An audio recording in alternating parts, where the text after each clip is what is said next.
Good evening. Good evening.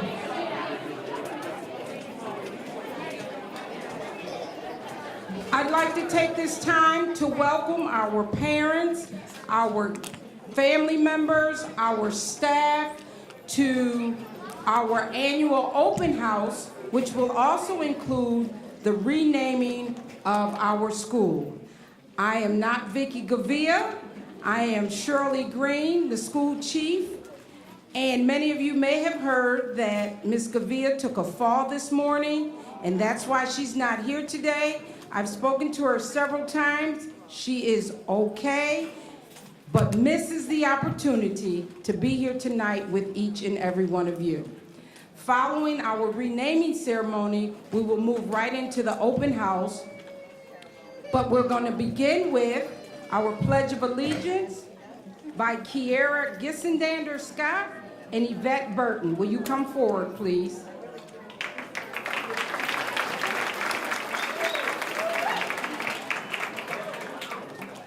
Please stand, salute, begin. I pledge allegiance to the flag of the United States of America and to the republic for which it stands, one nation, under God, indivisible, with liberty and justice for all. Now in Spanish. Puro Maira a la madera y la pública que santa. Unas Dios, bajo Dios, y principio con esta de justicia.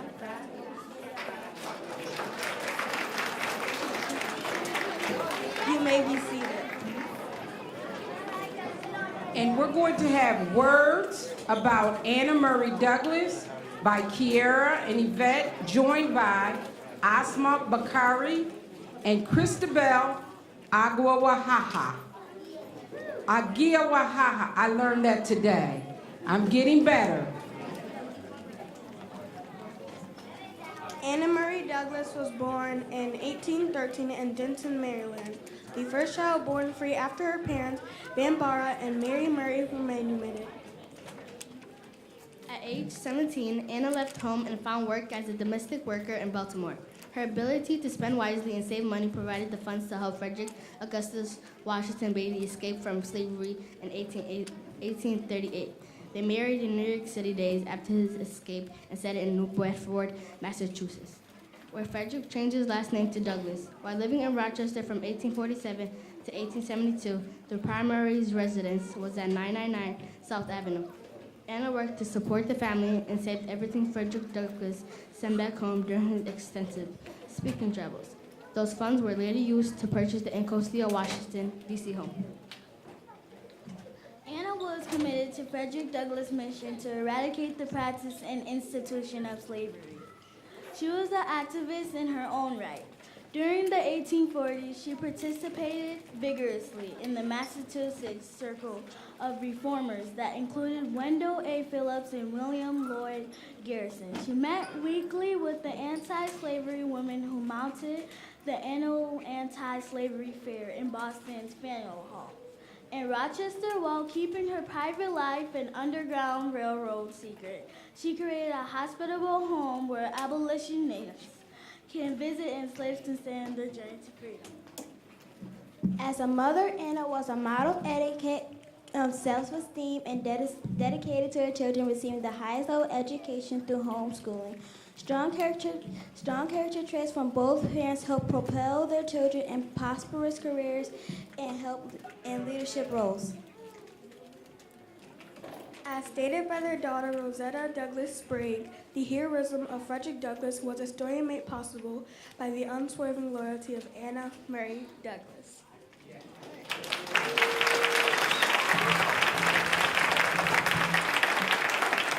Thank you, young ladies, for that sharing of Anna Murray Douglas. At this time, we will have greetings from Commissioner Van Henry White, the President of the Rochester Board of Education, followed by Sandra J. Simon on behalf of the Mayor of the City of Rochester, followed by our Superintendent, Barbara Dean Williams. Good evening. come on now. It is a good evening, so say it like you mean it. Good evening. Good evening. I really, Dr. Anderson, don't you think they can do a little bit better than that? We are recognizing one of the greatest Americans in our history and one of the greatest schools in our district, and y'all can't do better than good evening. Let's try it one more time. Good evening. Good evening. All right. Listen, my name is Van White, and I am very blessed and honored to be here today. I have the privilege and distinct honor of welcoming you today because I have some colleagues who have given me that privilege and honor, and a number of them are here today. Beatrice LeBron is right here. Beatrice, why don't you stand up? Give Beatrice a round of applause. We got Liz Hallmark and Vice President Powell. You got it. Other colleagues could not be here today, but on their behalf, I want to say thank you for attending this evening. I also want to thank Barbara Dean Williams, who is our Superintendent of Schools, Chief Shirley Green, Mike Schmidt and his crew that worked through facilities that helped make these buildings, like number 12 school, the beautiful pieces of architecture that they are. And of course, I want to thank the staff and Vicki Govia for allowing us to use this place today to recognize, again, one of the greatest Americans to walk through the city of Rochester. I really regret Vicki can't be here today. My children went to number 12 school many, many years ago, and I used to walk through the neighborhood, and I was on the PTA, and so I can really appreciate the improvements that have been made. I got to tell you, Vicki, again, can't be here today, but we would not be here but for Vicki. I got to tell you, people don't realize this. There were a lot of folks who, I'm going to be honest with you, who weren't comfortable or thought, well, Lisa, all these years, this building was named after Duffy. When my children went here, this building was named after Duffy. I see a lot of family members and friends who had their children go here. So this was a tough transition, and I want to thank Vicki for helping us through this transition. I also want to say thank you to the community members. We had at least 4 meetings. This was not an easy thing. I want folks to understand it. We had 4 meetings, community meetings. This room was packed, standing room only. We had meetings with teachers and building leaders and community members. And Vicki helped, and Shirley helped facilitate those meetings. So on behalf of the Board of Education, I want to say thank you to all those people. Those meetings, I got to tell you, sometimes we heard criticisms and concerns, but ultimately what won the day was creativity and collaboration. People got together and figured out what could we do to properly recognize one of the greatest families that have ever walked the streets of the city of Rochester.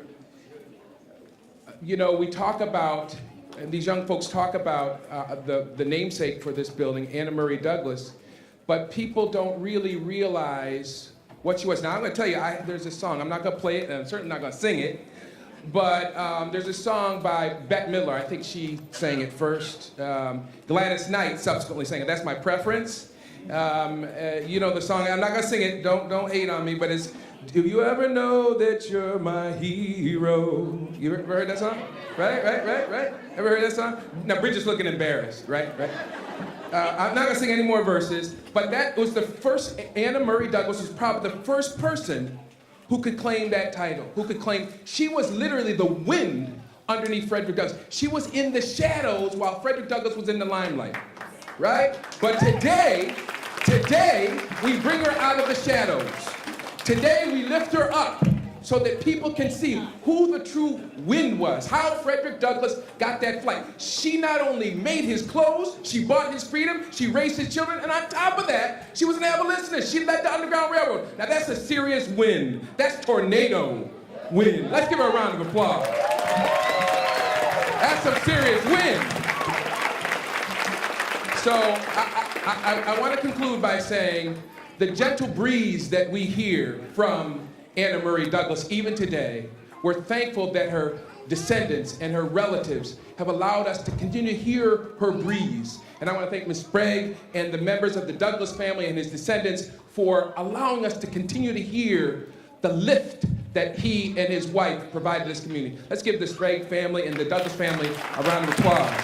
Now, one other person I think we have to say thanks to, in addition to Hanif, you know, Dr. Anderson, he kind of sits there kind of cool, but he is a hurricane. You want to talk about wind? He is a hurricane. He is a tornado. And if go ahead, Dolores, that's right. Let's give Dr. Anderson a round of applause, because let me tell you something.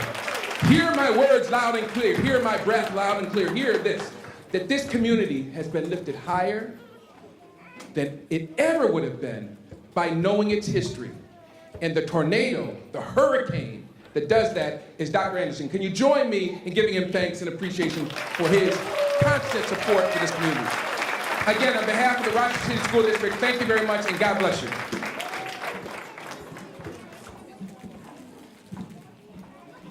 That's not fair to have to follow behind him. Just not fair.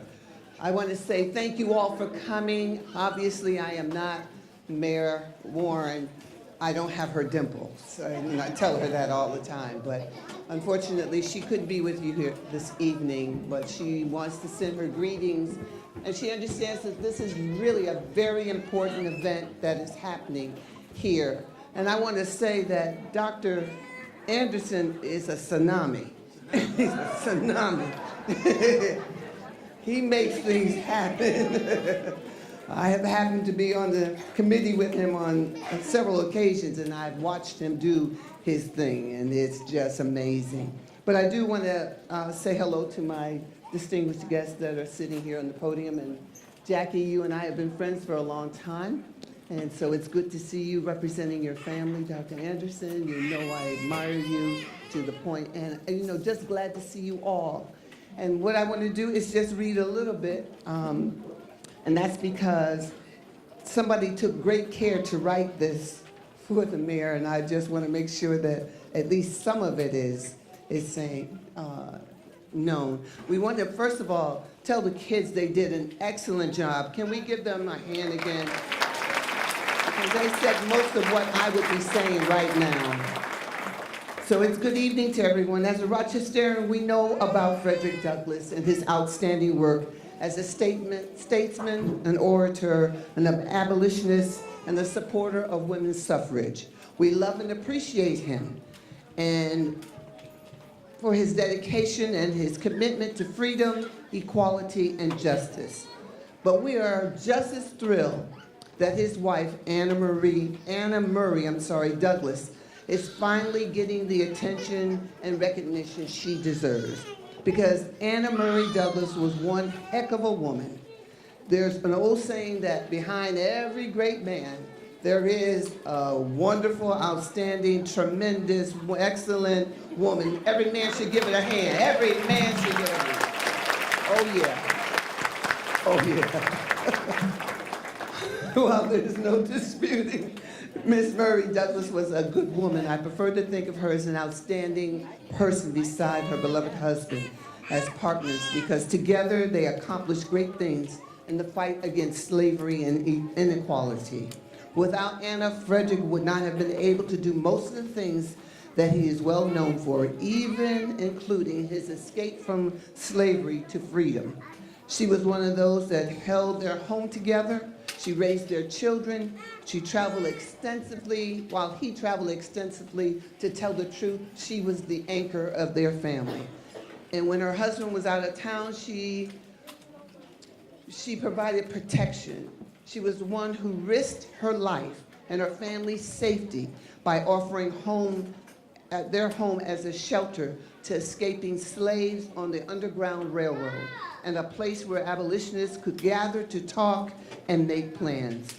She was the one who handled the family business.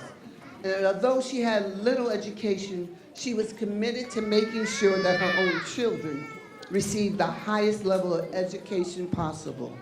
As a devoted mother and an advocate for freedom and equality, it's extremely fitting that the school sits on the land where she lived and worked and fought for the rights of others, being named in her honor.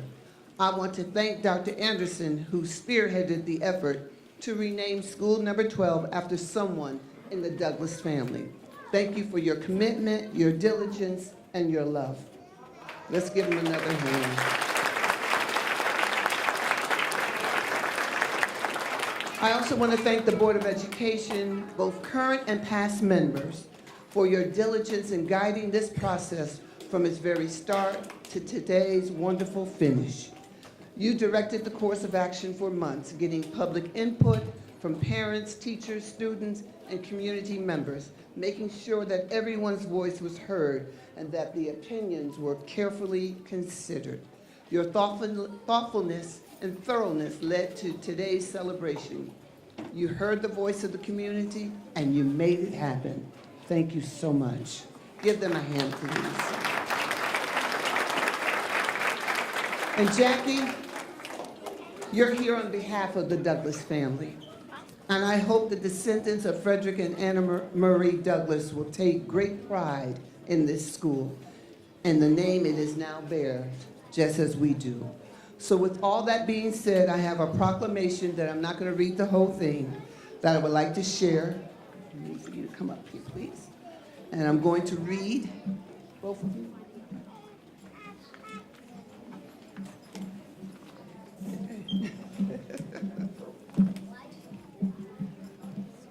Whereas throughout her life and until her death on August 4th, 1882, Anna Marie Douglas was a woman of high moral character who believed in freedom, justice, and equality for all, who devoted her life to her family, especially the upbringing and education of her children, who were paid, and we pay tribute this day at the celebration of the newly named Anna Marie Douglas Academy, School Number 12, located at 999 South Avenue in the city of Rochester. Now, therefore, lovely A. Warren, Mayor of the city of Rochester, do hereby proclaim Thursday, October the 4th, 2018, to be Anna Marie Douglas Day.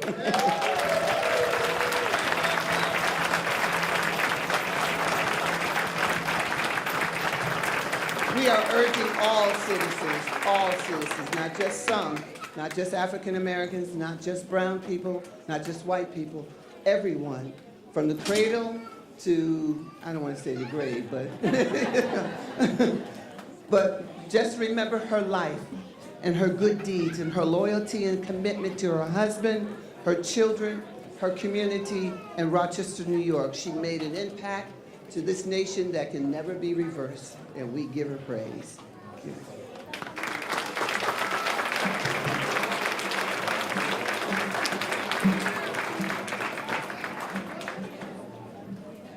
Thank you so much. That's an exciting moment, and this is truly a great day. I want to welcome everyone, especially students, teachers, families, community members, to the Anna Marie Douglas Academy number 12 recognition and celebration. Thank you to Jacqueline Sprague and members of the Douglas family, School Board President Van Henry Wright for his leadership, our entire school board, and especially the students who are here with their impressive talents. We've already seen a few students, and we can't wait to hear another performance, so my remarks will be brief. There's numerous reminders in this city of great history all around us, and one of our icons, of course, as we all know, is Frederick Douglass. But it was his wife, Anna Marie Douglas, who played a significant role in his freedom, his legacy, and the movement to abolish slavery.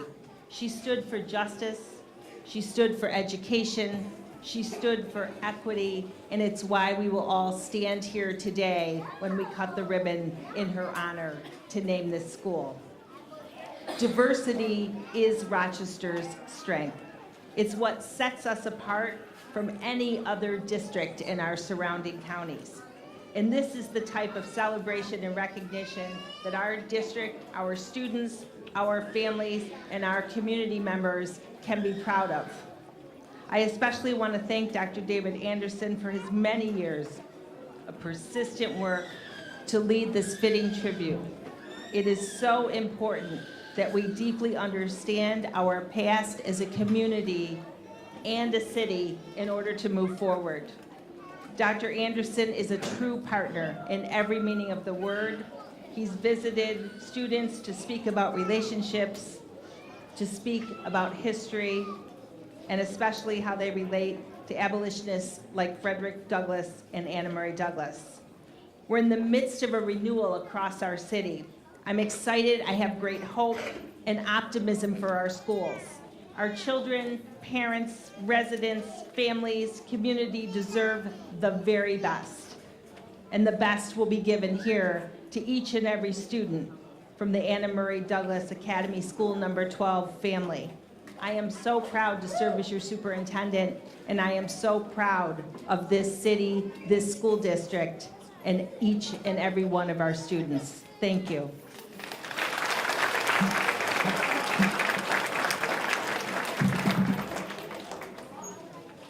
At this time, we will be joined by Ms. Jacqueline Sprague, a member of the Douglas family, followed by Commissioner Elizabeth Hallmark, the liaison to the Anna Murray Douglas Academy School 12 from the Board of Education, and finally, none other than Dr. David Anderson.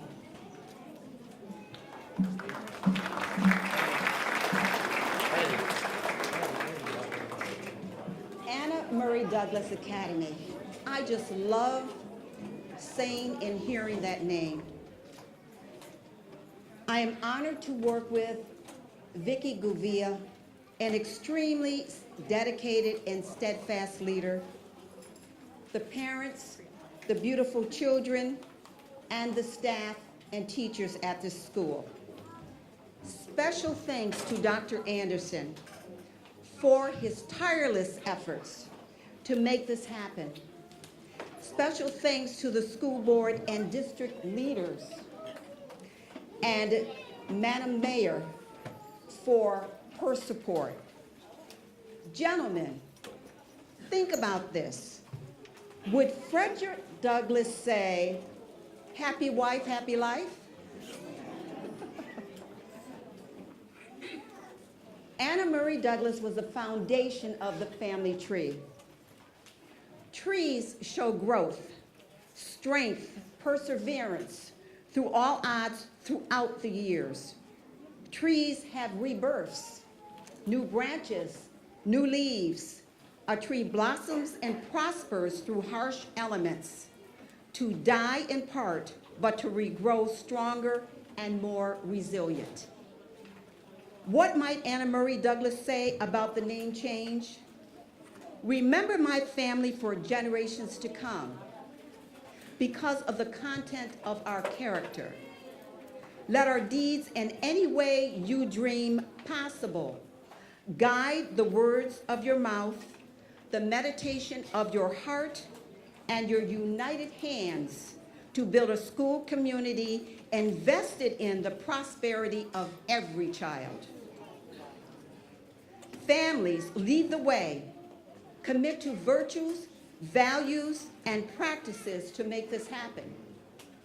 Let the history of the Douglass family echo in the hallways, in the spirit of camaraderie, to build equality, strong, confident children as leaders in their chosen place in history. So what is the charge?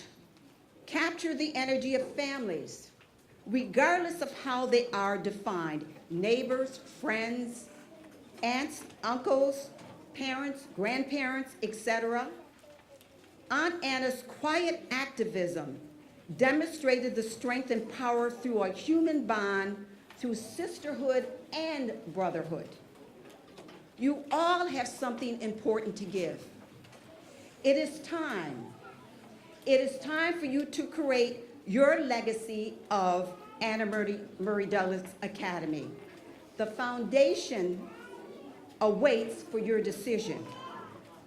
In our community, we have generations of leaders willing to commit. The Sprague family. We have individuals that are here from the Coates Daniel family. They are descendants of Harriet Tubman. The Sherry Dukes family.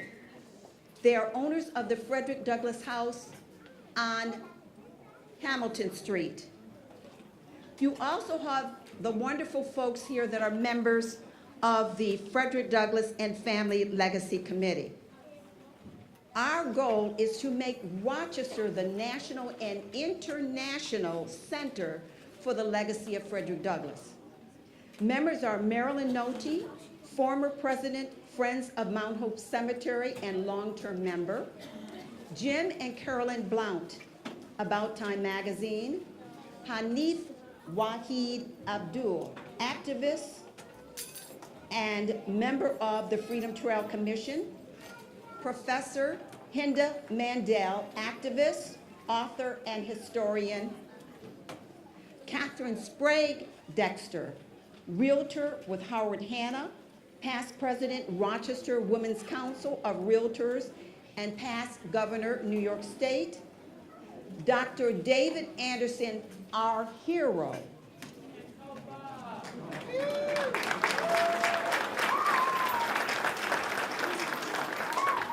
Longtime family friend, and also our honorary members, Dr. Walter Cooper and Eileen Graham. The future of this school is now in your hands.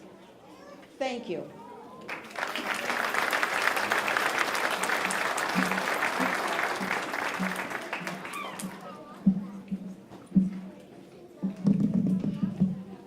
Hi, everybody. Thanks for coming out tonight. So I'm Liz Hallmark, and I'm privileged to be the liaison to the Board of Education for this school.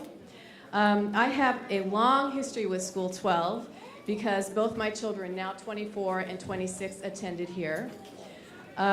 School 12 holds a special place in my heart because back then I was a young parent just starting out with the public schools in Rochester. I remember being worried that School 12 was really big for my kindergartners, the building. That I wanted to get to know this place and learn to trust it in order to feel welcome. I remember walking kids to school and getting to know neighbors in the process, creating deep friendships and sweet memories that I still cherish today. I'm reminded that our first pet, a guinea pig, grew out of our children's adoration of their 5th grade class guinea pig. I remember being excited about my daughters learning Spanish in the OLA program, which still exists here today. My daughter's now fluent in Spanish, living in Mexico, and I trace that back to her start here at this school. The connections between then and now are also reflected in the strange and wonderful fact that Mrs. Gouveia, who was the principal back then, has returned to the principal here again. It's a wonderful thing, and I'm sorry she's not here tonight. I'm reminded of the cycles of families, traditions, and fresh starts when I'm here in this building. And what a wonderful new start with this beautiful building that we're celebrating today. I want us to thank everyone responsible for designing, building, monitoring, and helping usher in the new Anna Murray Douglas School Number 12. Communities, which are the foundation of our children's success, are anchored by beautiful spaces that we feel proud of and feel welcome in. I wish everyone here many blessings at the school. Thank you.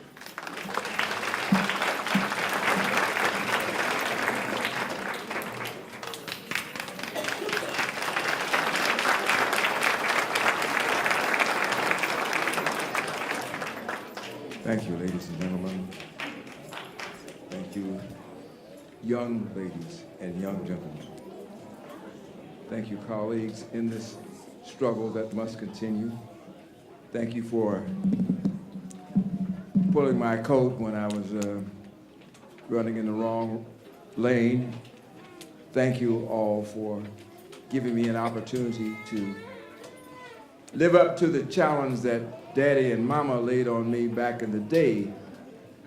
We had moved from the cold water flat where you had to go out into the yard to do your thing in order to, and also there was no way of heating the whole little flat, but we moved into a new one. It cost a lot of money, Daddy said. It was the reason why he couldn't get me a big boy bed. But he called my attention to what was hanging over the crib of this 4-year-old who wanted a big boy bed. And it was Beacon Lights. It's sort of an advertisement, but it's now framed, and it is over the beds of the children that came through the Anderson family. That lady over there, Ms. Ruth Brown Anderson, she know about them, and me too. Yes, she do. And hanging over that crib in that Beacon Lights piece was not only Paul Laurence Dunbar and an angel who looked like my Aunt Julia, but somebody named Frederick Douglass. Well, Daddy, who that man with all them white curls going around his head? Well, son, and Daddy ran it down to me. And, you know, it was interesting. It stuck for a while. And then when he went to talk about slavery, Daddy did, then I kind of, you know, moved away.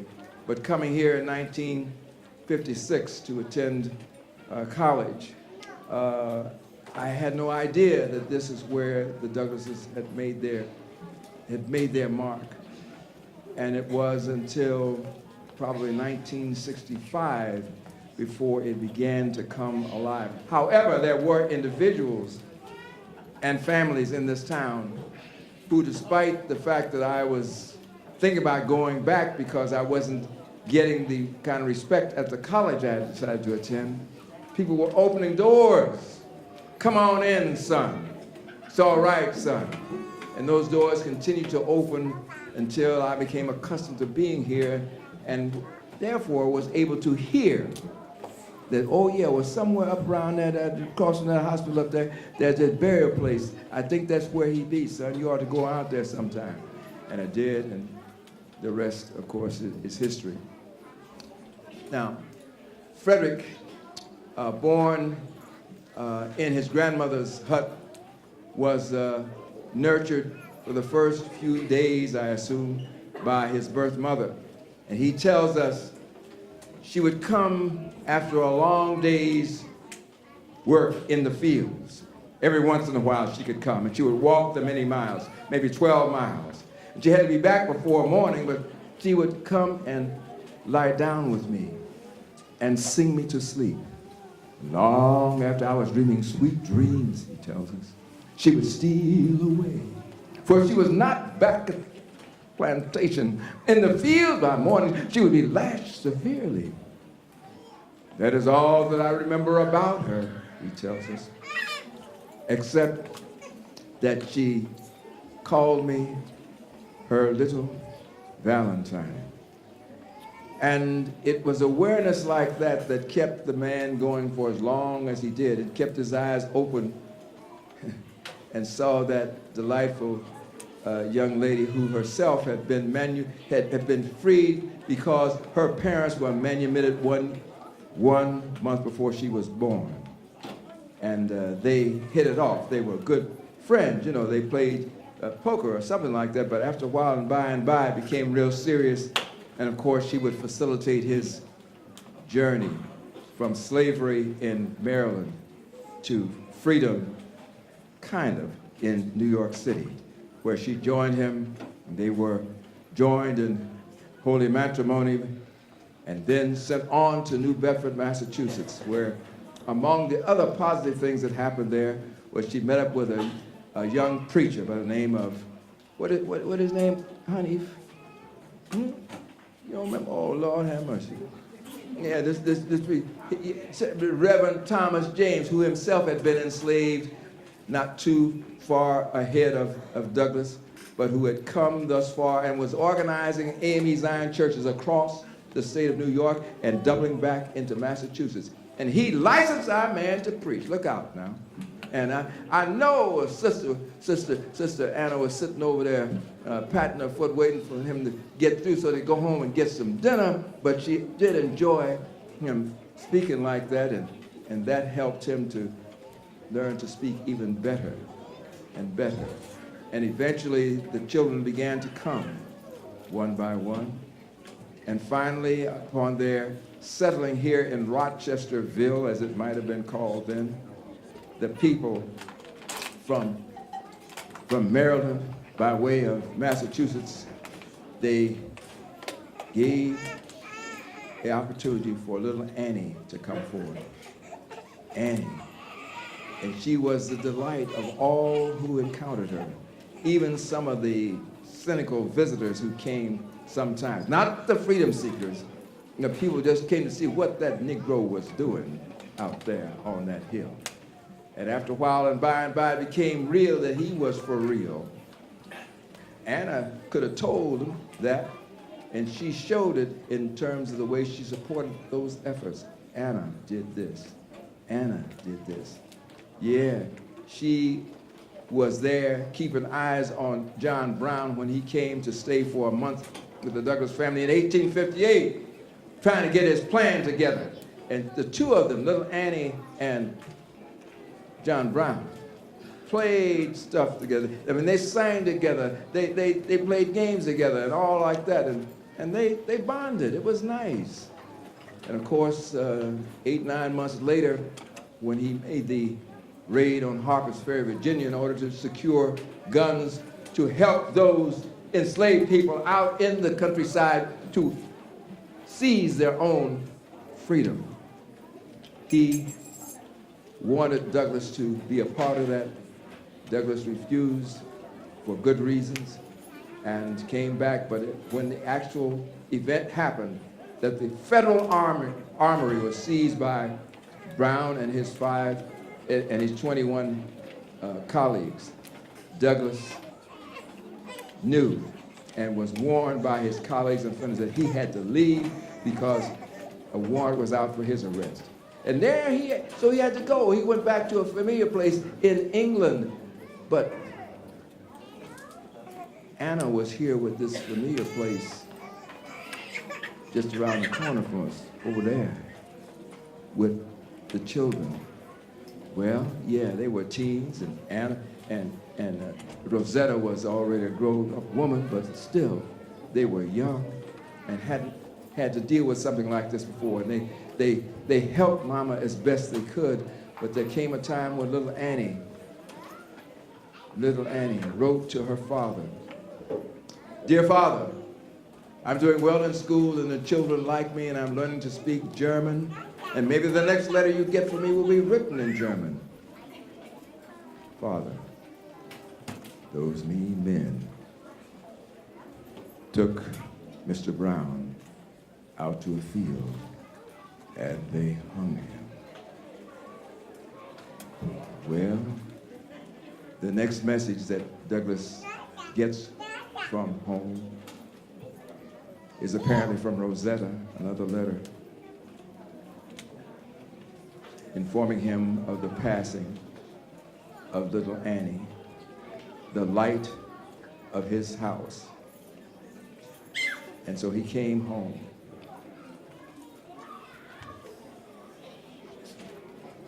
Those steps that were necessary to be taken then, he did it because Anna was worn to the point where she could no longer champion and lead everything that had to be to get out of his way. And I would like to think of how they bonded anew and got a few years left for her life on this earth. But first, we have to deal with how they as a family function. Lots of people here like them. More people were out to get them. Anna kept the homestead together. Annie kept the children on task. Anna kept clean shirts for Frederick no matter where he went. Anna. So this whole effort, in my judgment, ladies and gentlemen, this whole effort is about family.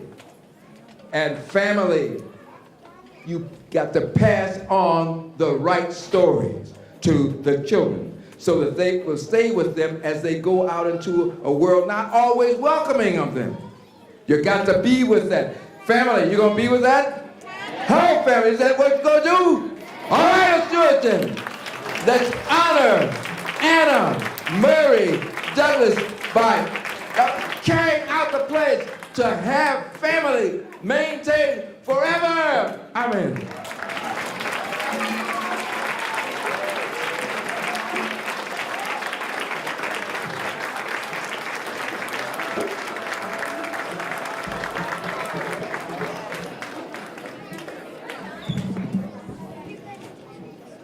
Thank you, Dr. Anderson, and all of our other speakers. At this time, we will have a song performed by students from the Anna Murray Douglas Academy, School 12, led by the music teacher, Mr. Nick Vanderweiss. Let's give the students a round of applause as they come.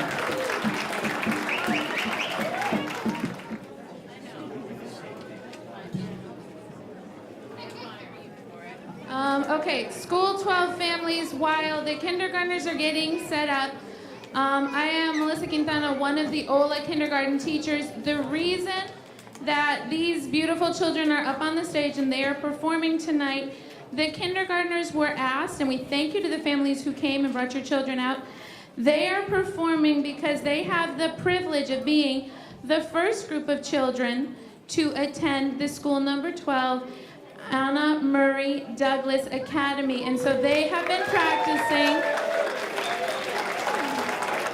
and they will be singing 2 songs for you. And I will say 22 days into kindergarten, they have done a marvelous job of sitting and listening. So kindergartners, you ready? Wonderful. Let's get everybody up. If the interpreter will give me 1 second, I just need to do this.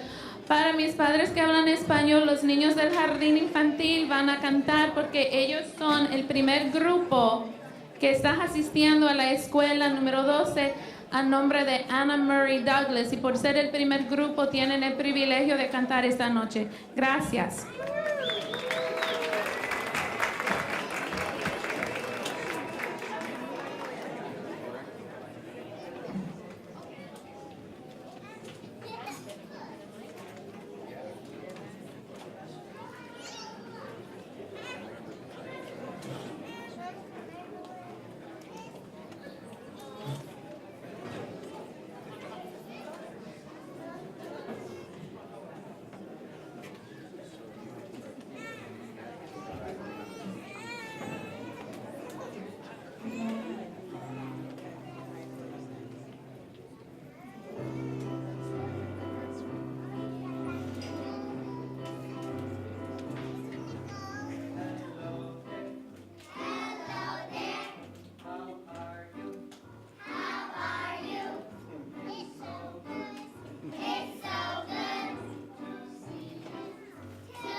The class of 2030 a round of applause.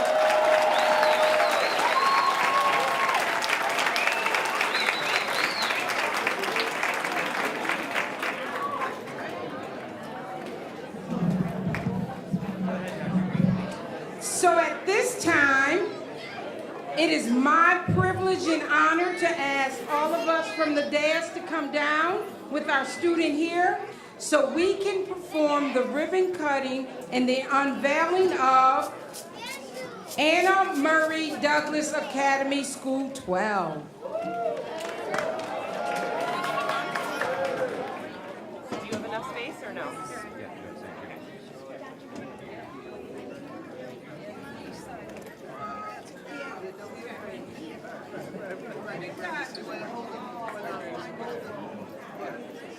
touch your hand.